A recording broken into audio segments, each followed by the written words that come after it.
बहू, मेरी बहू तो जॉब करती है। कहाँ जा रही है बहू? मम्मी जी मैं आकर बताती हूँ। अरे बताकर तो जा। रमा दौड़ती भागती अपना बैग उठाया और जल्दी से गाड़ी निकालती है। अरे इतने दिनों बाद गाड़ी से, बस मैं आती हूँ कहकर रमा बिना बताए घर से चली जाती है।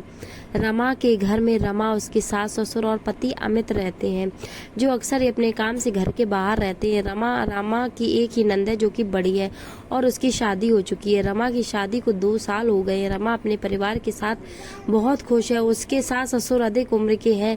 ससुर राकेश जी रिटायर्ड और स्वस्थ हैं, पर सासू माँ सुधा जी को दिल की बीमारी है।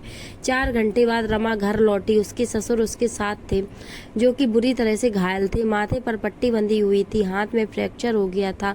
सुधा जी अपने पति की ऐसी हालत देखकर बिल्कुल घबरा गई। अरे आपको ये सब क्या हुआ? कैसे हुआ? कब हुआ? बदहवास वह एक के बाद एक प्रश्न करती जा रही थी। अरे मम्मी जी अब सब ठीक है, आप घबराइए नहीं, आप बैठ जाइए, सब बढ़िया है।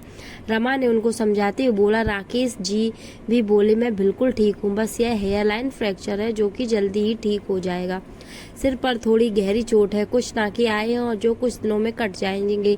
राजेश जी सुधा जी को बोला। सुधा जी घबराहट के मारे रोने लगी। फिर अरे पर ये सब हुआ कैसे? मुझे तो किसी ने कुछ बताया ही नहीं। रमा जल्दी से पानी लेकर आए और वह अपने सास ससुर को पानी देते बिजली, इसलिए मम्मी जी को मैं आपको कुछ भी नहीं बता पाई थी क्योंकि आप घबरा जाते। फिर रमा ने बताया मुझे एक अनजान व्यक्ति का फोन आया जो कि पापा जी के मोबाइल से कर रहा था और कह रहा था कि सड़क पर उनका एक्सीडेंट हो गया है।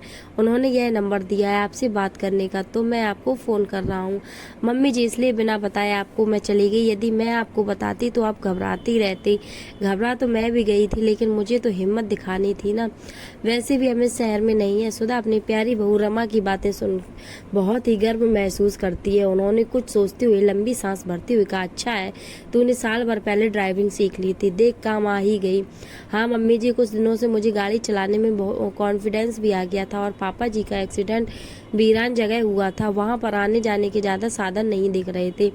और हाँ, अपनी गाड़ी से मैं सही समय पर पहुंच गई। डॉक्टर ने बोला आप इनको और थोड़ा देर मिलाते तो काफ़ी ब्लीडिंग हो जाती, फिर इनको कोमा में जाने का डर था। सर पर गहरा घाव है, पर चिंता की कोई बात नहीं, डॉक्टर ने सिटी स्कैन करके बता दिया है, सब सही है।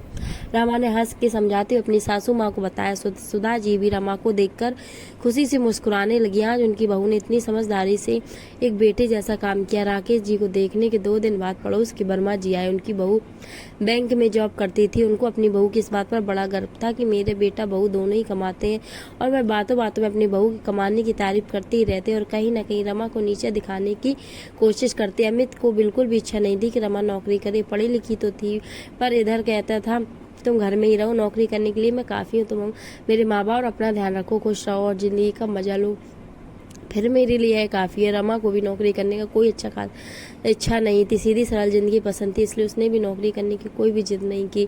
वह अपने सास ससुर के साथ मज़े से घर में आराम से रहती थी। उस दिन भी वर्मा जी अपनी बहू की तारीफ कर रहे थे। उनकी बातों से अब रमा थोड़ी हर्ट होती थी।